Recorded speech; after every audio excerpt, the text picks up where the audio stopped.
Very much. Hello, everyone. Let me just introduce our panelists quickly and make a few opening remarks. And then I'd like to invite our panelists to share a couple of perspectives. And then after that, we will open to questions from the floor. So directly to my right is Mr. Ko Boon Wee, who's the managing partner at Credence. And then Ms. Jacqueline Poe, who is the Managing Director of IDA. To her right is Dr. Robert Yap, who is the Executive Chairman of YCH Group. And then at the far end, Dr. John Seely-Brown, who has the most interesting title of anybody in the room, as the Chief of Confusion. Just a couple of thoughts, really, based on the presentations that we've just seen. I think a couple of things that struck me. One is, I think that the pace of disruption is really increasing across every single industry and every single sector. And I think that's something that's very new with the new wave of digital disruption. I think, secondly, digital natives, those businesses that began their lives as digital businesses, are really setting new standards in terms of their operations, the customer expectations, the customer experience, which many of us then have to live up to and compete against. And finally, I think that leads to three new challenges for leaders in large organizations, both leaders of the business and members of the board. And those are around strategy and investment choices, and which ones to make in an increasingly complex world. Integrating digital into their legacy business and operations in a way that adds value to those businesses rather than becomes a drain on resources. And finally, I think increasingly it's about competing for talent in a world where digital talent, those engineers and designers and executives who really get digital, are really sought after by many companies, and therefore the stakes are going up in the war on talent. So with that, let me ask our panelists to share a few perspectives, and then we'll open for questions. Mr. Boon Wee?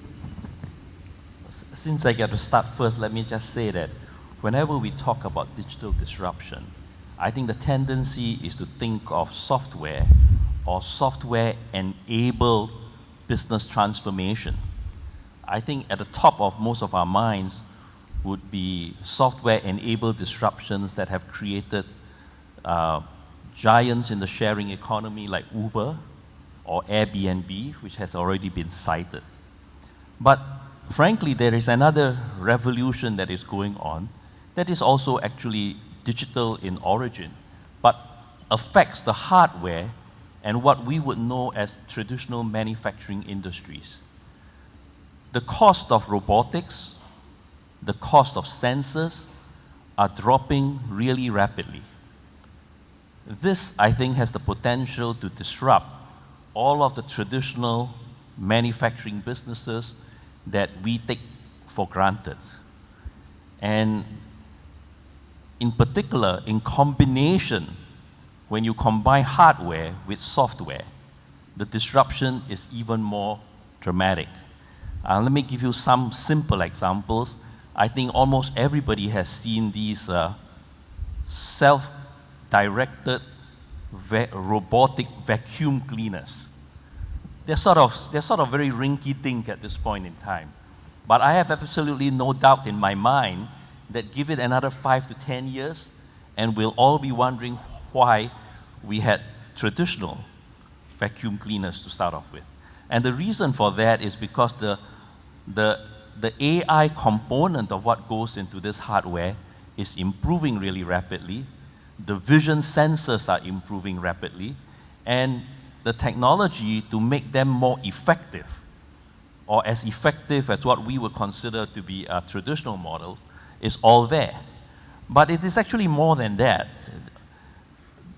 With the advent of sensors and robotics, all of the manufacturing that we take for granted, which currently employs about 20% of the workforce in the world, I think that too is going to be disrupted. You will no longer need banks of inspectors because every product coming off the line will be visually inspected by robots or sensors as it happens. You're building in the quality at the same time. So while we are talking about digital disruption, I think there's been a lot of focus, for example, on cybersecurity, which is obvious, but there are two other things that will affect board of directors in my view. These are the impact on society as a whole. One of the most important societal change you can see for yourself now, it is the increasing divide because of the digital economy, because of technology, between what I would call the rich and the poor.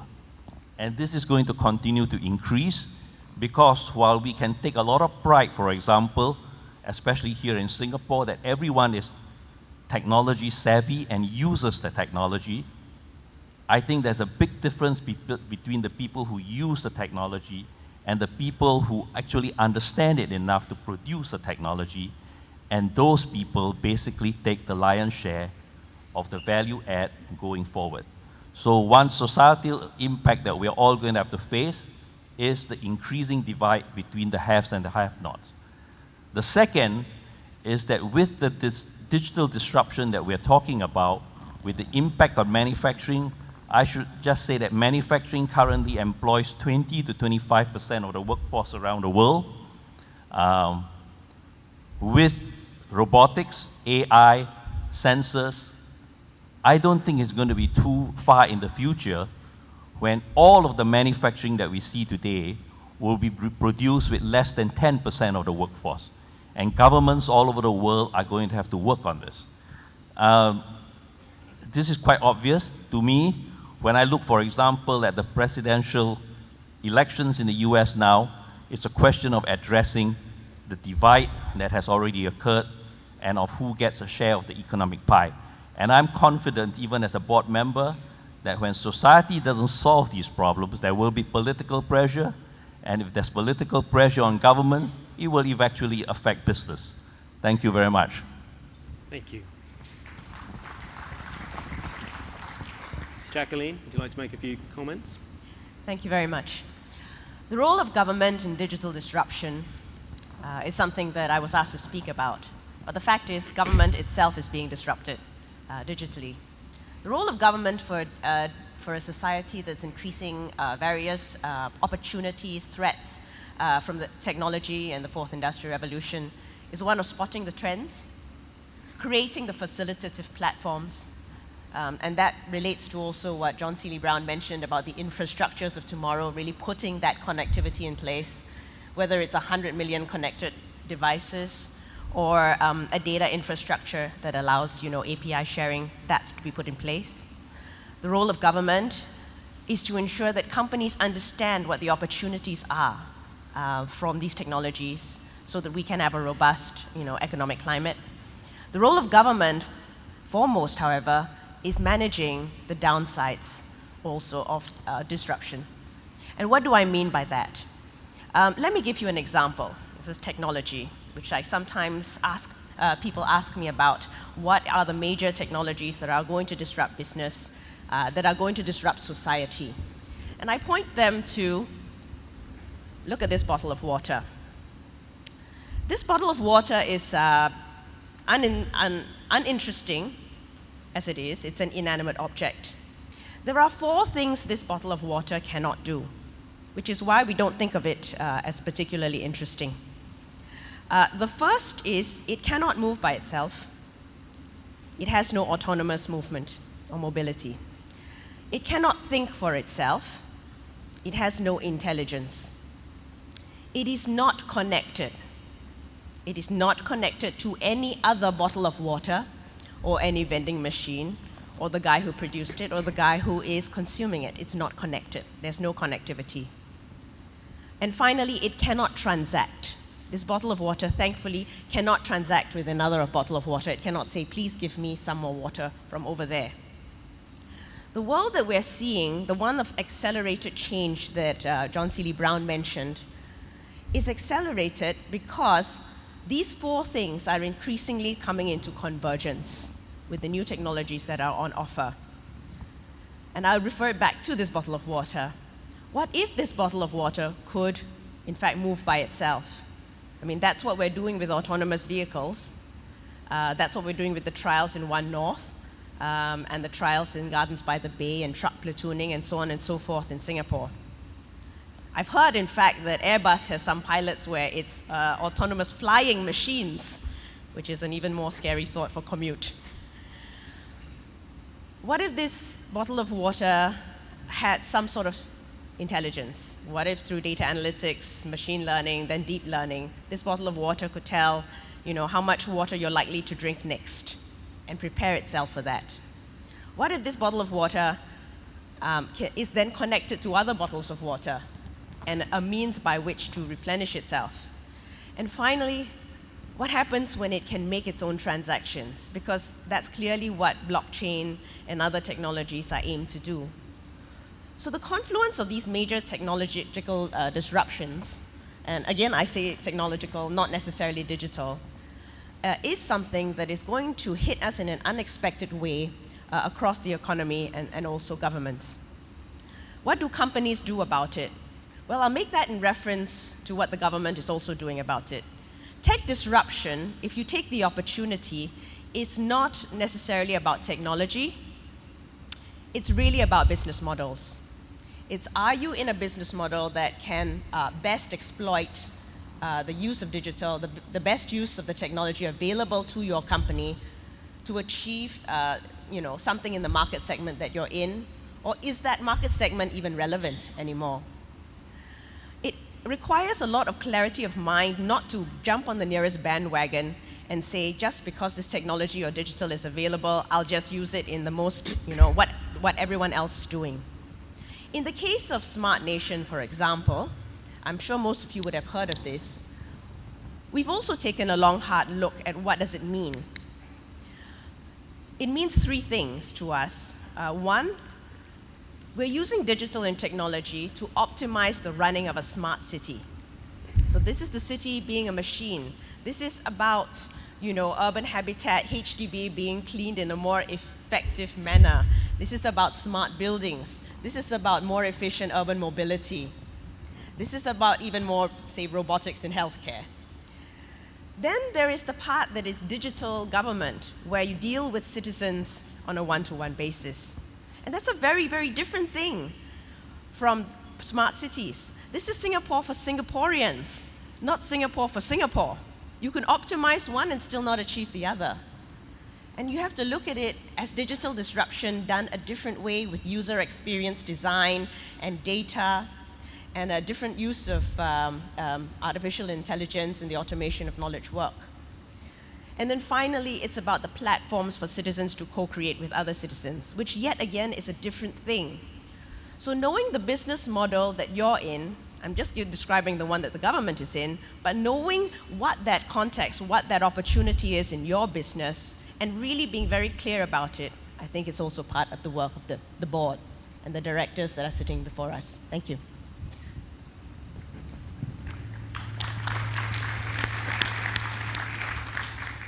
Robert? Thank you. I just had durian last night, so the voice is a bit sexy, I think. So, I'm in the business of moving products all over. So I think in the moving of products, you're talking about fiscal flow. I think over the last 61 years, our company has been in this business of moving products here and there. I was a bit shocked when John appeared from nowhere, right? Because coming in, so just imagine if the product can be moved in that manner, I think I'll be out of business. So I think this is what the disruption is all about. I think having the fear of something that can disrupt your business, I think is critical, right? For us, especially as entrepreneurs, I think very important to always remember what's going to really change that will affect us immediately. Over the years, I have been paranoid in terms of running the business. I think because of that paranoia, I have actually embarked on a lot of what we call shifting paradigms. Right? So I try to shift my industry from a simple transportation to integrated logistics, to supply chain management, to supply chain solutioning. So I think it's a different kind of a journey that I'm taking. And in order to do that, the integration with the information flow become very, very vital. Right? So that's where we move the business part. So to give you an idea of what we do is we do manufacturing supply chain, for example. Right? Boon Hwee alluded to this manufacturing as a very important part of the entire ecosystem of this disruption. I have actually been running many of the manufacturing support operations for companies like Dell Computers, even the Hewlett Packard and Compaq before it was acquired. And those companies really run in terms of changing the model, disrupting the entire model on how the supply chain actually work. All right, so I think a lot of times you look at how vendor manage inventory, for example, how Dell and some of the companies are able to push inventory down to the lowest end of the value chain. So literally the very small SME suppliers are really suffering because they have to own inventory right under. So in order to help that kind of ecosystem, we built systems. We built integration system that won actually National Information Innovation Awards and so on, to help these suppliers to be able to use the information, right, to be able to manage the information so that they can plan their own supply chain in feeding those supplier hubs, right, even though they are owning inventory on the go. So a lot of this kind of a disruption in the marketplace is not just driven by disruption in data, disruption in innovation. It could be actually be disruption due to business process change. All right. So you have a stronger company that goes around and wanted to pass all the inefficiencies down. Then what happened? All right. So if you are in that receiving end, it is really, really big pain. All right. So having the ability to understand how to actually play in the marketplace, how to actually leverage and look at trends and then try to be ready for it. I think these are all the key that is very important to companies, especially the SMBs. Today we are very fortunate because of the cloud computing, all right? So we are able to actually put a lot of what we call shared solutions. Solutions that have been driving, right, many supply chain of the world-class company for years into the cloud to be able to use by anybody, right, on delivered on the software as a service. So you see the importance of shared computing. I think that's an area, all right? This is going to lead in terms of how the SMBs can transform very quickly. At the same time, there's this thing about information flow, right? Everybody is trying to look at how we can actually create innovative supply chain financing, for example, right? Financing on the move. So if you talk to bankers about supply chain financing, somehow it becomes very difficult because of the, like what John has said in the earlier part of his presentation, that you have to change your thinking. All right? You got to see things from a different lens. If you see things in terms of trade financing and so on, it's not going to work. All right? But we see it from a very innovative, dynamic supply chain financing on the go. I think that's going to work. So we need to change the lenses in terms of that. So these are all kinds of disruptive trends that I think is very important for companies to be aware of. Fortunately for me, I run a private company, so I don't have really boards coming after my back. I'm actually the board. Of course, I do have advisors and independent directors helping me along the way, but I make a lot of the call. All right, but this is some of the things that I thought for smaller companies, the owner should have also the advisors of independent directors who actually allude to what are the trends, to help them to be ready, to help them to see what actually is not very clear in the marketplace. So this is something that I thought that I will leave it to some of the audience. Many of you, I think, are from boards in big companies. But if there are also small companies that are there, and how to navigate and how to actually make sure that you are ready, always there, paranoid for change, all right? Because you do not know what's the next thing that will actually disrupt you totally. Yeah. Thank you. Thank you, Robert. So I see there's been a lot of activity on the application, on the Pigeonhole app. Why don't we start with question 1, which seems to have the most votes. And the question that some of you seem to be interested in here is really the role of the CIO.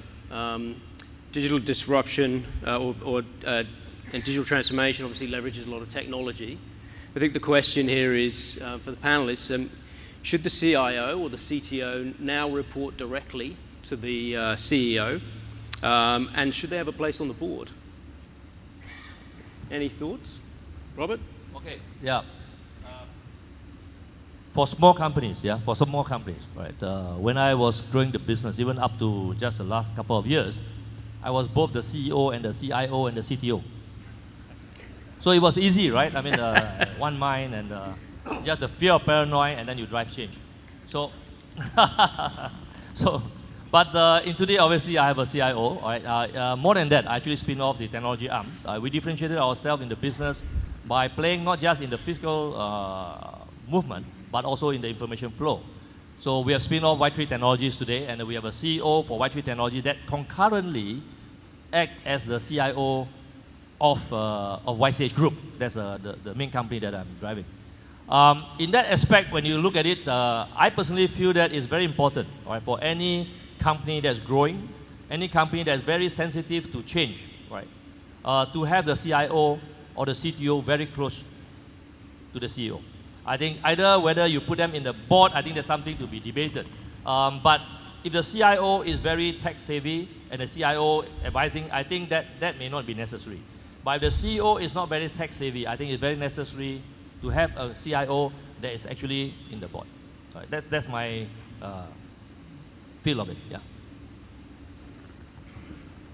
Any question? Jacqueline, sorry. We run a number of CIO outfits throughout the government, about 60 CIO, CTO outfits. We run about 60 of them. And I think a more important question that relates to this is, what does the board and the CEO expect from his CIO and his CTO? Because all we can say is that with the pace of digital change, those expectations have changed over time, and it's caused an immense stress on the role of the CIO or the CTO. A traditional CIO function was an enterprise IT function. It was to keep the management of, so it was about systems and information, keeping that flowing within the organization. Increasingly, companies are creating the positions of Chief Innovation Officer, Chief Digital Officer, Chief Data Officer, Chief Technology Officer. But those roles very often are not very well defined. It's very different from the role of, say, CFO. And then the relationship of those roles to the role of the CIO has also not been very well defined over time. So every board, I think, before they answer this question, really has to ask the question of what do they expect the CTO to be doing? Do they expect him to be the guy who pushes a digital business model and runs essentially a line of business? In fact, something that the whole company coalesces around? Do you expect him to run the enterprise IT functions? Is it front-end digital? Is it back-end infrastructure? What do you expect him to do? And I think once that has been answered, it's a lot clearer to see whether or not he should be the guy who reports to the CEO, whether he should report to the board, and the importance of that function in the organization. But what I will say is very similar to Robert. I think that for many businesses, the prominence of the tech component in business transformation is going to grow to the point at which, however you call him, one version of this guy will have to be the guy who reports at a C-suite level to the CEO and form a very, very close relationship to the major user groups, the major business groups within every company. John? Yeah, just a brief story that I'm on both Amazon's board and Corning's board. Some time ago at Corning, which is one of the most technology-oriented companies you can imagine, huge R&D, huge R, we actually built a new committee called a technology committee. We now duplicated that in the Amazon board. And the surprising thing is we would meet every board meeting. There were only two of us originally on the board, on the committee, with the CTO and then CIO, et cetera. Within a year, that was the most heavily attended meeting by every single member of the board, all on volunteer basis. And we would use those meetings to bring the entire board up into understanding the internal thinking of what the CTO, what the head of research and CIO was thinking. We're now doing that, by the way, on the Amazon board. Everyone shows up. It turns out to be one of the most heavily visited, attended meetings, although nothing is, we don't report people not showing up, because only two of us have to show up. But it turned out to be an amazingly powerful way to engage the board in the thinking inside the company. And then that provided us insights into what new questions to bring up more formally at the board meeting. I think I just want to be sure that we don't end up asking the wrong question. I think what is really important for every company is that there be a forum for discussion about technology and the impact of technology on the company. And whether the CIO or the CTO, I agree with Jacqueline, I think the most important thing is to make sure that the role is clearly defined. And if it is defined, his participation is important, but whether he reports to the CEO or not, or whether he has a place on the board or not, I don't think is the central issue.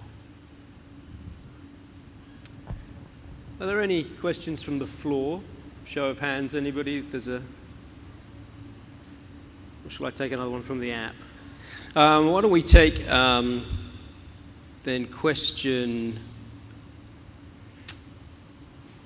5. So, disruption is caused by seeing something that others don't think of. Could the panelists share what changes of mindset are needed to be able to see that disruption more clearly? Any thoughts? It's a good question. I think that is one definition of disruption. But very often, when it has happened, you can actually see it. And many companies are still proverbially caught in the headlights. I mean, to me, for example, for media companies around the world, the trend to disruption is already clear. But how many of the media companies around the globe has been able to respond to the threat? I would say that the number is actually relatively few. So it's not always the case that you're blindsided at something that you didn't see. You can also see the obvious and still not do anything. So I think that's an issue that I think boards have to contend with, because it is very often a balance between embracing a newer model that has lower margins, that disrupts your traditional model that has higher margins. And you keep trying to hang on to the higher margin business until you really become a dinosaur.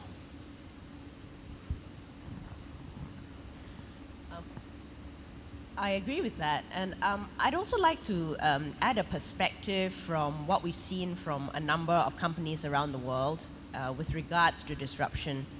This question seems to assume that you see something and then you see something others simply have not seen, which, you know, as Poon Hui mentioned, that probably isn't the case.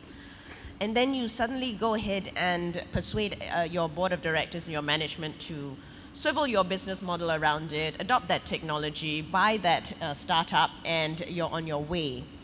That is almost never the case with most successful companies that have found a path out of disruption. Very often, a tech change comes, and it's a long period of time before, you know, widespread adoption can be achieved. And there's a lot of pivoting that companies do along the way that is very often not acknowledged. And I think maybe, John, you can give us some examples of this as well. I mean, I'll give you some examples of companies recently who have pivoted quite a number of times to achieve the dominant positions they're in. Instagram. Instagram was not Instagram. It was not the photo, you know, sharing site that it was, not even 5 years ago. It pivoted several times, almost went bankrupt, until it became what it is today. Many of you are playing Pokemon Go, and that's a great example of how quickly adoption can be achieved, you know, and in the millions mark within, say, 2 days. And a lot of people have asked, oh gosh, how does Pokemon Go know where all these locations are in Singapore and elsewhere around the world? And that's because it wasn't Pokemon Go. It was a game that failed. It was Ingress, which was a completely other company with another game that, you know, didn't go anywhere. It pivoted, and it pivoted several times to become what it is today.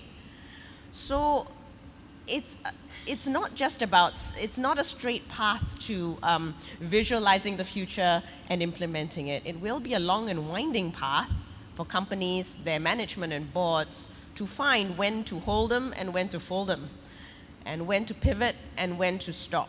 And this is something that I think the board needs quite a lot of guidance and experience, and people who are the right people on the board who are able to provide that perspective before the company embarks on its tech journey.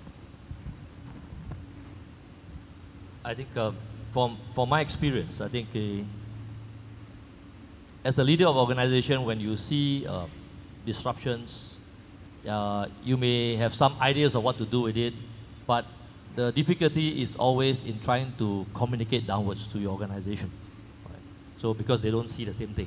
So luckily, as a leader, normally if you are forceful enough, you will have to force the whole thing, and after certain things happen, then the team will see, that's what it is all about.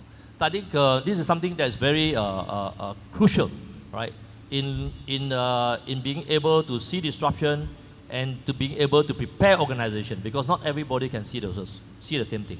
So it's very important for us to always be aware of how to really share and create that disruption, maybe shake the organization so that they exactly see what's going to happen and what is needed then to respond to it. And we have built a lot of disruptive kind of thing in our own organization, because 30 over years ago, we built the first WMS, or what we call warehousing management system, where everybody is just using spreadsheets and so on. I think this is something that is nobody thinks is necessary, and we started to invest very heavily in IT, and all that, the industry was not ready for it. I think these are all self-disrupting in a way, but we had to push. We had to push the organization to accept that so that we could actually take that disruption of the industry ourselves and become a leader in that space. That's what we're doing. And today we are actually also looking at using simple things like drones, for example, in counting inventory in the warehouse. Why do we want to do that? We think that it's very important, not just to disrupt, but also to change the way that we run the entire business, because counting inventory is actually quite boring. And there are tens of thousands of inventories, and you may be counting wrongly. Actually, the inventory could be correct. So you have a lot of things to do with that. And we are doing that mainly to be able to also to attract the right talent to the industry, because these boring and repetitive tasks are taken over by a more advanced innovation. All right, so that the job becomes more exciting. You analyze the data, you try to look at productivity, you try to predict what customers or your customers will buy, and you help them to bring the product closer to the marketplace. I think these are all the things that are actually positive disruption that should happen in the marketplace. So let me add one tiny component to this. It's not surprising, given the speed of disruption, that one starts thinking about how do you honor the edge of the company, not the core. Because the edge is capable of doing things in brand new ways. It doesn't have to use the internal infrastructures of the company and so on and so forth. So one question is, how do you honor the edge? Let me give you a couple of examples of this in terms of also changing mindset. Think about taking reverse mentorship seriously.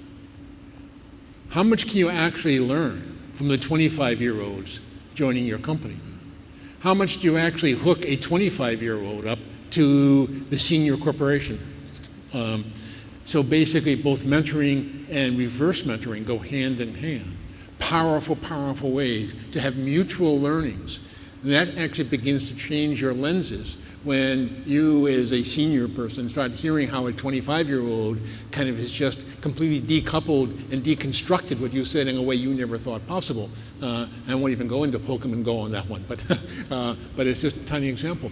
The second thing I would encourage us to think more about is take the senior people of the company, ask each one, tell me how you got out of your own comfort zone sometime during the last 3 months.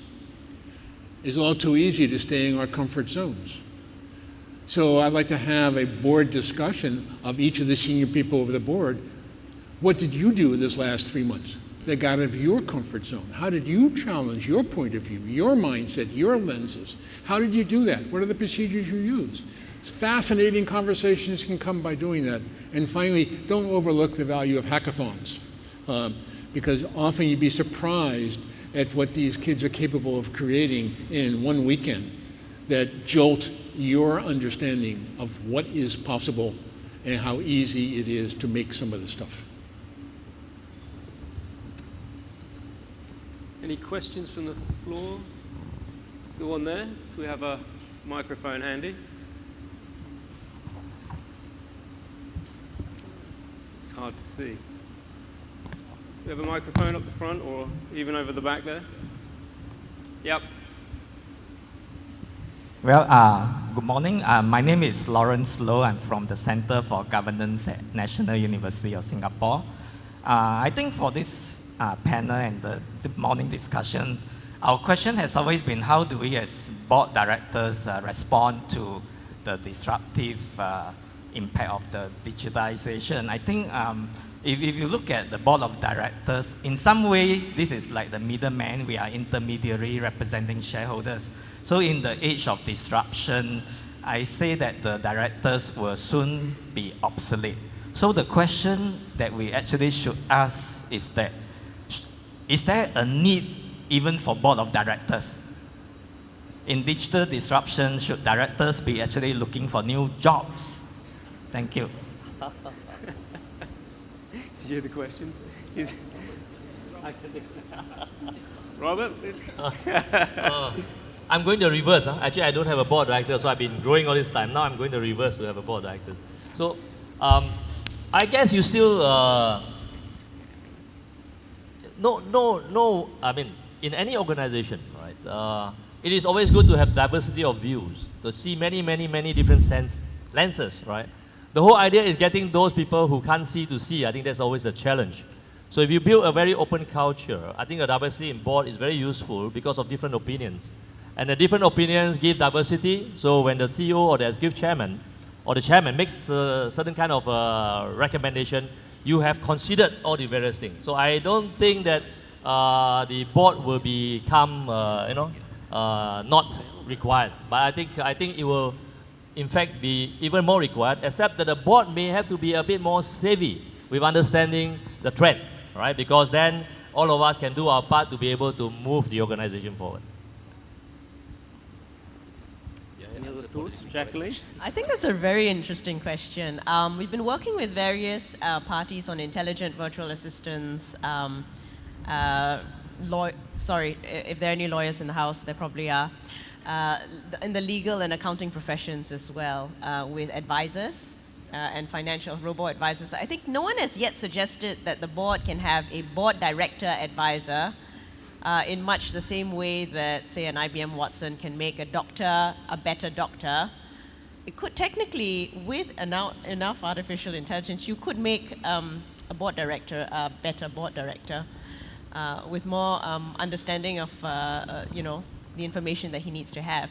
It's entirely possible, but I don't think that the board directors themselves would be irrelevant. So just a quick twist on this, though. We're beginning to get good enough information visualization techniques that you don't need to become an expert in order to construct new visualizations of a complex situation. And so it could become interesting to have different members of the board construct their own, with the tools that we can now create, their own visualization of what they think is this database is actually saying about some kind of an attack structure, or I don't mean cyber attack, but I mean market attack. And so we're building tools to let us visualize things better, but each of these tools puts a bias on how we ask the question to begin with. And so it's very interesting to take a group of people and say, okay, you create your visualizations of this phenomenon that make your point as strong as possible. And then have an ensemble do that. 2 years ago, this would have sounded foolish. I think now we're beginning to get information visualization tools that enable mere mortals, not data scientists, to be able to do this, that could actually end up creating fascinating kinds of conversations. The members of the SID can be assured of their job security in the foreseeable future.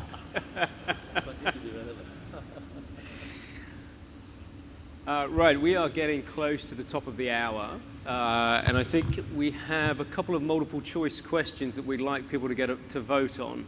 So could you bring up the first one, please? So here's the first one, which I think you can vote on through your app, which is my company is sufficiently concerned with and responding to the potential disruption to the business from disruptive technologies and innovative business models. And it's just you be able to choose whether you strongly agree with that statement, agree with that statement, disagree with it, or strongly disagree. So if you could go ahead and vote now.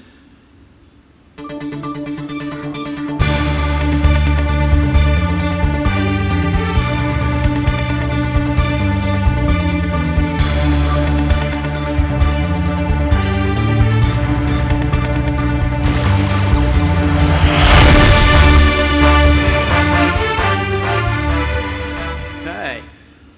So, wow, most of you, yep, you're working on it. That is impressive. Let's go to the second question. If we can. I think that's still the... my board is sufficiently concerned with. So slightly, my board is sufficiently concerned with and responding to the potential disruption to the business from disruptive technologies and business models. Again, could we have a vote on that one, please?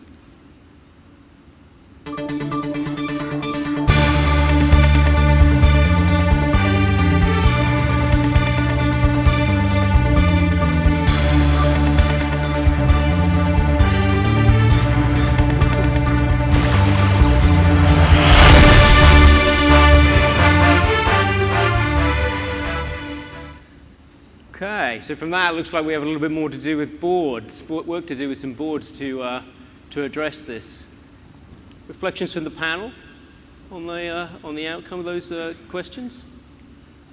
I must say that, you know, when I look at the first question, it's quite impressive because 80% of the companies agree or strongly agree that they're actually responding to these threats. But when I look at the question on the board of directors, their board isn't helping at all. You know, it's a much lower number, which means that the managements of the company believe that they understand the disruption to the company better than their board of directors, which I guess leads to the question that was asked earlier, are the board of directors necessary?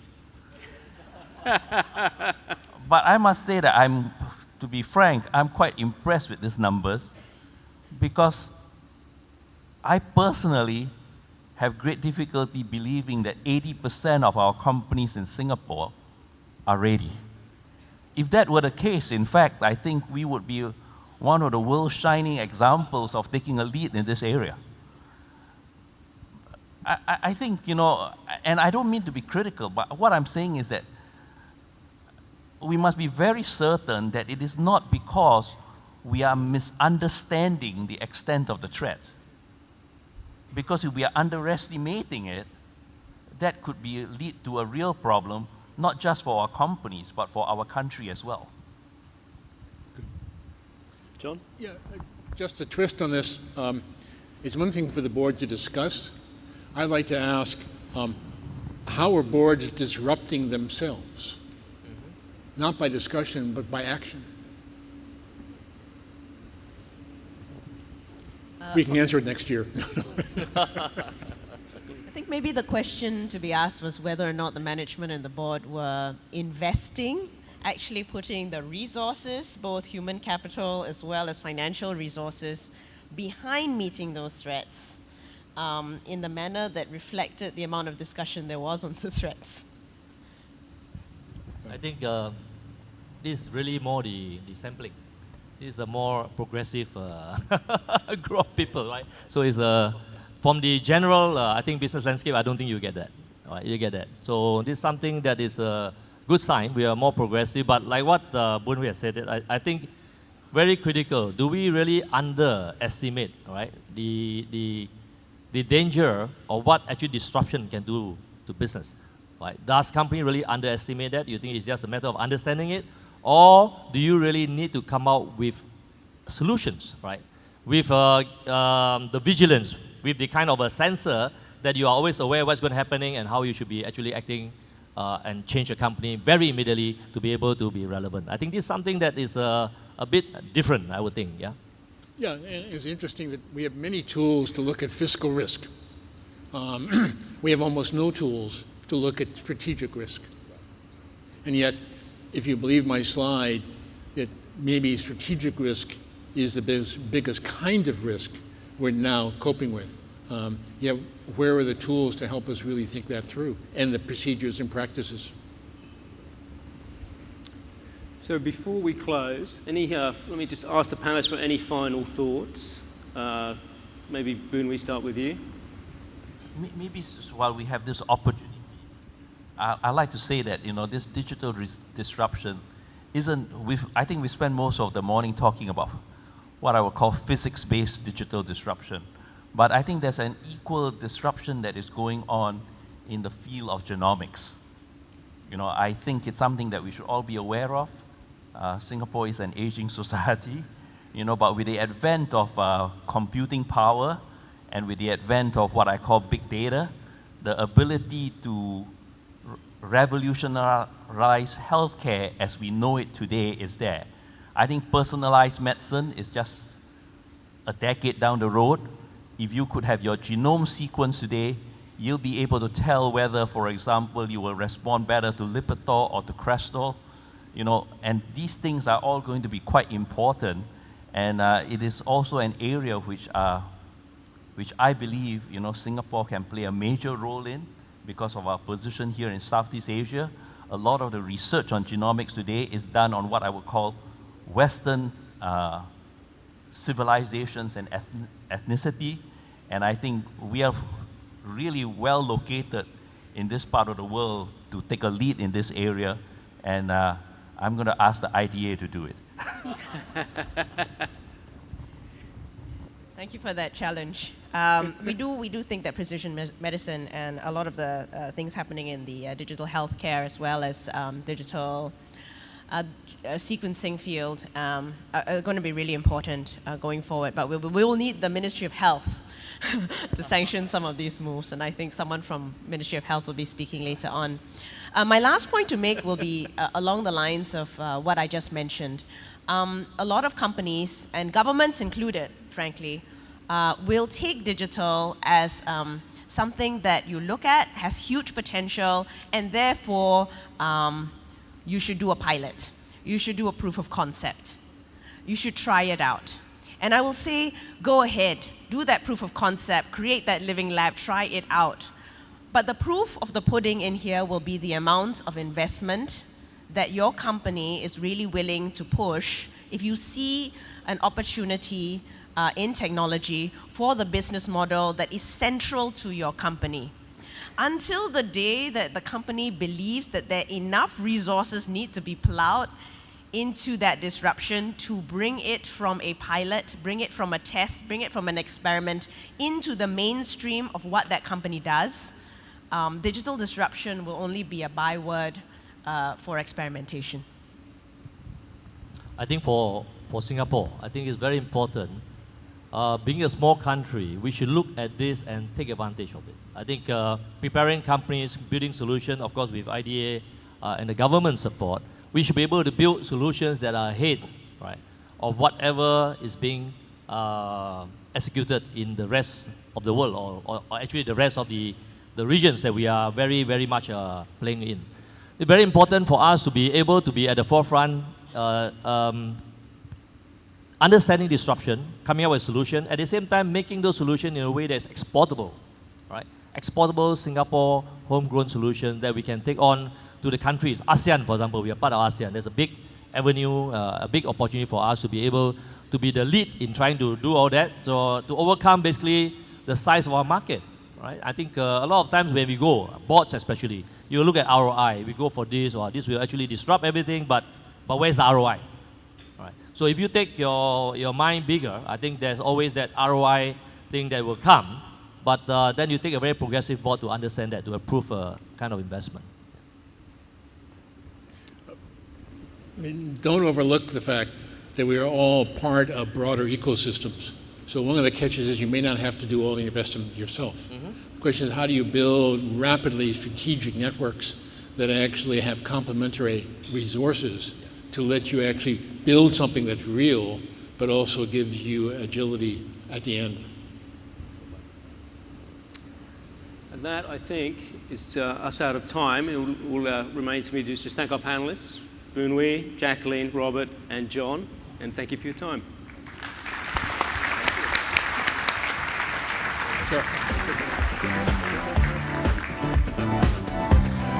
Thank you very much, John, and thank you, our panelists.